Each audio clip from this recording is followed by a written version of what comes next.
Jean-Louis, le portrait de ce soir, c'est celui de Benoît Conem, 30 ans, valenciennois et champion de France d'apnée statique. Voilà, il est en Italie en ce moment pour les championnats du monde. Son portrait est signé Céline Rousseau, Véronique Arnoux, Bernard Deron et Marc Graff.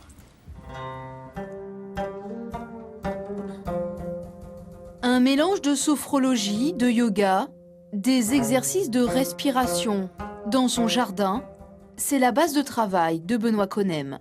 Pour contrer la pression qui existe sur les compétitions, c'est quelque chose aujourd'hui qui me paraît indispensable pour vraiment être isolé, être dans son monde et être détaché des enjeux, des pressions extérieures. À la piscine de Valenciennes, l'apnéiste a son propre créneau pour s'entraîner. Son sport n'exige pas beaucoup de matériel, une combinaison suffit. Je mets de l'eau savonneuse parce que c'est une matière assez abrasive qui doit coller à la peau en fait, et donc pour pouvoir l'enfiler, il faut que ça glisse tout seul.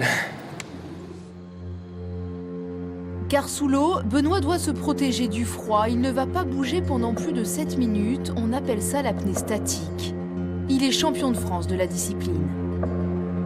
À ses côtés, Christelle. Toutes les 30 secondes, elle le pince.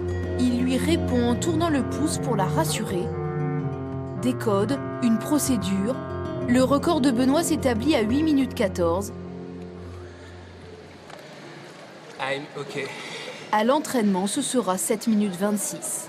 On a vite conscience en étant enfant qu'on a besoin d'air pour vivre, et lorsqu'on prend conscience de ça, ce challenge de le retenir justement le plus longtemps possible, ça vient de là. C'est ça qui m'a plu en premier, et j'ai commencé 1 an à peu près avant que le Grand Bleu ne sorte. Beaucoup me demandent est-ce que c'est le Grand Bleu qui vous a incité à faire de l'apnée, mais déjà 1 an à l'avant, j'avais 6 ou 7 ans, c'est là où ça m'est venu.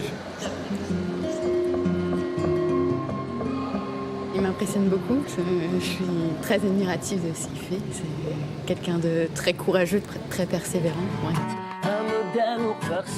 L'apnée a pris le relais de son autre passion, la musique. Un temps interprète-compositeur, Benoît fait profiter les autres de ses méthodes de relaxation.